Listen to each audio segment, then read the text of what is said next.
उत्तराखंड में भाजपा के वरिष्ठ कार्यकर्ताओं को सरकार में जल्द ही जिम्मेदारी दी जा सकती है। इसके लिए भाजपा संगठन द्वारा फाइनल लिस्ट तैयार कर ली गई है। प्रदेश प्रभारी दुष्यंत गौतम की हरी झंडी के बाद ये लिस्ट मुख्यमंत्री पुष्कर सिंह धामी को भेजी जाएगी, जिसके बाद नामों का ऐलान किया जाएगा। दरअसल पुष्कर सिंह धामी सरकार का लगभग 1 साल का कार्यकाल पूरा होने जा रहा है, लेकिन भाजपा सरकार में कई वरिष्ठ नेताओं को सरकार में दर्जा मंत्री नहीं बनाया गया है। ऐसे में संगठन द्वारा इस पर पूरा होमवर्क कर लिया गया है और जल्द ही नामों का ऐलान किया जाएगा। दायित्व की सूची लगभग फाइनल है। हमारे प्रदेश के प्रभारी आ जाएंगे, एक बार उनसे थोड़ा अनौपचारिक बातचीत के बाद माननीय मुख्यमंत्री को भेज देंगे। इधर 13 मार्च से शुरू हो रहे विधानसभा के बजट सत्र के लिए सरकार द्वारा तैयारी की जा रही है। बजट आम जनता के मन के मुताबिक हो, इसके लिए सरकार आम लोगों और बुद्धिजीवी लोगों से राय भी लेगी। इसके लिए जल्द ही बड़े आयोजन किए जाएंगे। वित्त मंत्री का कहना है कि मुख्यमंत्री का समय मिलने के बाद जनता से बजट के लिए राय भी ली जाएगी। जिलाधिकारी बैठ के चर्चा करें और वो फिर जब हमारे पास आएंगे तो हम संबंधित विभाग को भेजेंगे। जानकारी के मुताबिक बजट सत्र के पहले दिन राज्यपाल का अभिभाषण होगा और दूसरे दिन अभिभाषण पर चर्चा होगी और 15 मार्च को बजट टेबल किया जाएगा। नामीबिया के बाद अब दक्षिण अफ्रीका से 12 चीते कूनो पहुंच गए हैं और इस तरह कूनो पार्क में अब चीतों की संख्या 20 पहुंच गई है। हालांकि 12 चीतों को अब भी क्वारंटीन बाड़े में रखा गया। ये तब की तस्वीरें हैं जब सीएम शिवराज सिंह चौहान ने दक्षिण अफ्रीका से कूनो लाए गए चीतों को बाड़े में छोड़ा। बाहर निकलते ही चीता अपनी रफ्तार के साथ कदम ताल करता दिखा। नए वातावरण में आकर चीते को शायद कुछ नया सा एहसास हो रहा था। इसके साथ ही केंद्रीय वन मंत्री भूपेंद्र सिंह ने भी चीता छोड़ा। इसके बाद वन विभाग के अफसरों ने एक के बाद एक सभी चीतों को बाड़े में छोड़ दिया। अभी इस बाड़े में 12 चीते क्वारंटीन रहेंगे। इसके बाद उन्हें इससे बड़े बाड़े में छोड़ा जाएगा। अफ्रीका से आए सभी 12 चीतों पर अभी विशेष नजर रखी जाएगी और हर गतिविधि को नोट किया जाएगा। चीतों को बाड़े में निर्धारित समय से करीब 1 घंटे की देरी से छोड़ा गया। इसके पीछे ग्लोब मास्टर का ग्वालियर एयरबेस पर कुछ देरी से आना था, इसलिए कूनो पहुंचने में भी चीतों को देरी हुई। अफ्रीका से आए इन चीतों को ग्वालियर होते हुए कूनो नेशनल पार्क लाया गया। उन्हें लेकर वायुसेना के 3 हेलीकॉप्टर नेशनल पार्क पहुंचे, जबकि साउथ अफ्रीका से वायुसेना के विमान पर ग्लोब मास्टर में चीतों को ग्वालियर लाया गया था। भाजपा 2024 की तैयारियों में जुटी है और दूसरी तरफ सपा ने भी अपना मोर्चा और प्रकोष्ठों को भी एक्टिव कर दिया, जिसमें पिछड़ा वर्ग प्रकोष्ठ को जातीय जनगणना को लेकर फ्रंट पर ला दिया गया है। सपा की रणनीति है कि आगामी नगर निकाय चुनाव से लेकर लोकसभा चुनाव तक जातीय जनगणना के मुद्दे को आक्रामक ढंग से उठाया जाए। दरअसल समाजवादी पार्टी जातीय जनगणना की मांग पर बल देने के लिए ब्लॉक स्तर तक अभियान चलाने वाली है, जिसकी कमान समाजवादी पिछड़ा वर्ग प्रकोष्ठ के प्रदेश अध्यक्ष डॉक्टर राजपाल कश्यप को सौंपी गई है। जातीय जनगणना के लिए जन आंदोलन खड़ा करेंगे और सरकार को, बीजेपी सरकार को मजबूर करेंगे कि जातीय जनगणना होनी चाहिए। सपा जातीय जनगणना को लेकर चरणबद्ध तरीके से आंदोलन भी करने वाली है, जो 24 फरवरी से शुरू होकर 5 मार्च तक चलने वाला है। जातीय जनगणना की मांग के लिए पहली संगोष्ठी पीएम मोदी के लोकसभा क्षेत्र वाराणसी में 24 और 25 फरवरी को होगी, तो 26 और 27 फरवरी को सोनभद्र में कार्यक्रम है। 28 फरवरी से 1 मार्च को मिर्जापुर, 2 से 3 मार्च को भदोही में संगोष्ठी होगी। कार्यक्रम का समापन 4 से 5 मार्च को प्रयागराज में होगा। इससे पहले योगी सरकार में कैबिनेट मंत्री और भाजपा की सहयोगी निषाद पार्टी ने जातीय जनगणना का समर्थन कर भाजपा की मुसीबत बढ़ा दी है। लोकसभा चुनाव में लगभग 1 साल का समय बचा है, जिसमें पता करने के लिए भाजपा ने 66+14 वाला खास प्लान तैयार किया है।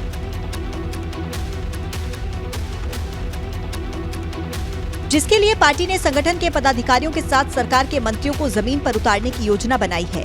भारतीय जनता पार्टी मार्च के पहले सप्ताह से ही चुनाव की तैयारी का मेगा प्लान शुरू करने जा रही है।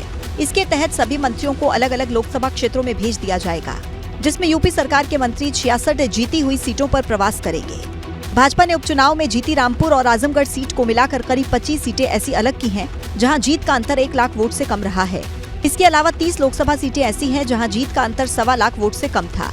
भाजपा का फोकस पहले चरण में कम अंतर वाली सीटों की जीत पर है। भारतीय जनता पार्टी ने 2014 के लोकसभा चुनाव में भी ऐसी सीटों को चिन्हित किया था, जिसमें कई सीटों पर भाजपा ने काफी कम अंतर से जीत हासिल की थी। ऐसे में भाजपा का मानना है कि अपने प्लान की वजह से पार्टी उत्तर प्रदेश में पहले से बेहतर प्रदर्शन करने वाली है। उत्तर प्रदेश में भारतीय जनता पार्टी का काफी अच्छा वहाँ के ऊपर आधार है और सारी सीटें हम लोग जीत सकते हैं। अमित शाह 28 फरवरी को पश्चिमी उत्तर प्रदेश के दौरे पर आ रहे हैं। वहां पर जनसभा करेंगे, कार्यकर्ताओं से मुलाकात करेंगे। उनके दौरे के बाद मार्च के पहले हफ्ते से भाजपा का ये मेगा प्लान जमीन पर उतरता हुआ नजर आएगा। उत्तर प्रदेश सरकार ने अब प्राथमिक विद्यालयों में काम करने वाले शिक्षा मित्रों की रिटायरमेंट की उम्र भी तय कर दी है। शिक्षकों की ही तरह शिक्षा मित्र भी अब 60 साल की उम्र में रिटायर हो जाएंगे। इस उम्र के बाद उनका अनुबंध नहीं बढ़ाया जाएगा, जिसके लिए उत्तर प्रदेश सरकार ने आदेश भी जारी कर दिया है। प्राइमरी स्कूलों में पढ़ा रहे शिक्षा मित्रों के काम करने की सीमा तय कर दी गई है, यानी अब सामान्य शिक्षकों की तरह ही शिक्षा मित्र की भी उम्र सीमा तय हो गई है। उत्तर प्रदेश में शिक्षा मित्र अब अधिकतम 60 साल पर रिटायर होंगे और 60 साल होते ही शिक्षा मित्र की नौकरी स्वतः समाप्त मानी जाएगी, जिससे प्रदेश के 1,46,000 शिक्षा मित्रों को फायदा पहुंचने वाला है। तो इसके लिए हम उत्तर प्रदेश सरकार का अपने प्राथमिक शिक्षा मित्र संघ की ओर से धन्यवाद ज्ञापित करते हैं। अधिकतम रिटायरमेंट एज तय होने से प्रदेश के लगभग 1.5 लाख शिक्षा मित्रों को फायदा होगा। शिक्षा मित्र भी इसे एक बड़ा फैसला मान रहे हैं और इसका स्वागत भी कर रहे हैं। गौरतलब है कि 1999 में शिक्षकों की कमी को देखते हुए प्राथमिक स्कूलों में शिक्षा मित्रों की नियुक्ति शुरू कर दी गई थी। हर 11 महीने के बाद उनके संविदा को आगे बढ़ा दिया जाता है। मौजूदा समय में 1,46,000 शिक्षा मित्र प्रदेश के प्राथमिक स्कूलों में 10,000 रूपए की मासिक सैलरी पर तैनात हैं। दूसरी ओर शिक्षा मित्रों ने नियमितीकरण की मांग को लेकर 20 फरवरी को लखनऊ में महासम्मेलन करने का फैसला लिया है। निकहत और नियाज से पूछताछ में पुलिस के हाथ कई महत्वपूर्ण जानकारी लगी है। जांच टीम ने निकहत से पूछा कि सऊदी अरब की करेंसी कहां से आई, पति अब्बास से मुलाकात के लिए कितने अधिकारियों को गिफ्ट और पैसे दिए। अब्बास अंसारी की पत्नी निकहत अंसारी और उसके ड्राइवर नियाज के पुलिस रिमांड का शनिवार को दूसरा दिन था। खुद एसपी वृंदा शुक्ला निकहत अंसारी और नियाज से पूछताछ करने पहुंची थी। रिमांड के दूसरे दिन एसटीएफ और पुलिस अधिकारी ने दोनों को एक ही कमरे में बैठाकर पूछताछ की, तो निकहत अंसारी और उसके ड्राइवर फंसते हुए नजर आए। निकहत और नियाज के दोनों जवाब आपस में गलत साबित हो रहे हैं, जिसमें दोनों की मुश्किलें बढ़ती हुई नजर आ रही हैं। इधर लखनऊ से आई टेक्निकल सपोर्ट टीम ने निकहत अंसारी के मोबाइल फोन का लॉक खोल दिया है। मोबाइल फोन का डेटा रिकवर होने के बाद कई और राज सामने आ सकते हैं। चित्रकूट पुलिस और एसटीएफ की मदद लेने के बाद ईडी की भी जांच में मदद ली जा सकती है। सूत्र बता रहे हैं कि ईडी निकहत अंसारी और उसके ड्राइवर से पूछताछ कर सकती है। जिन लोगों ने निकहत और नियाज की मदद की थी, जिन ठिकानों पे ठहरते थे, उन ठिकानों पे देर रात दोनों के साथ जा करके टीम किसी भी वक्त छापेमारी की कार्रवाई भी कर सकती है।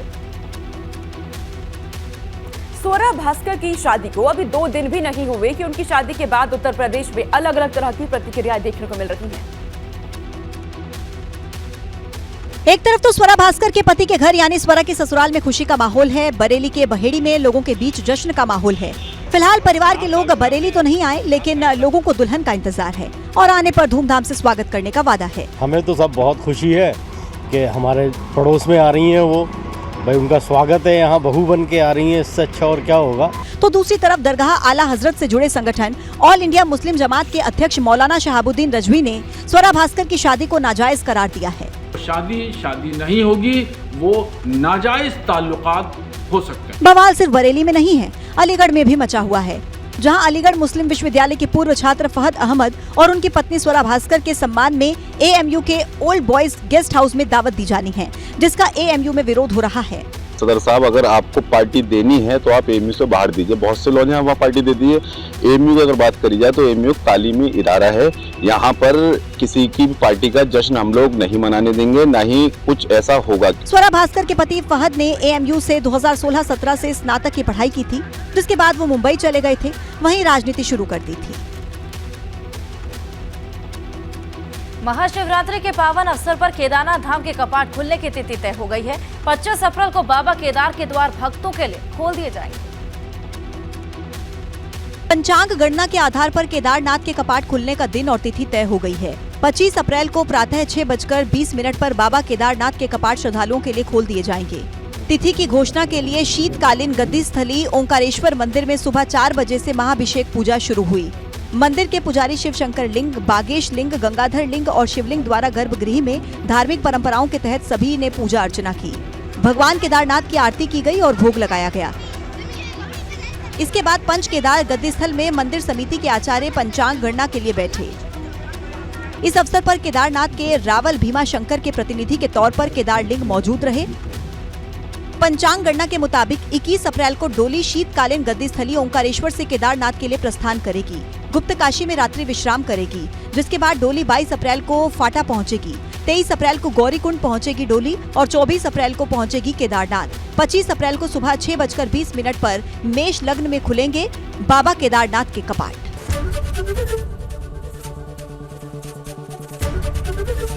एबीपी गंगा, खबर आपकी, जुबान आपकी।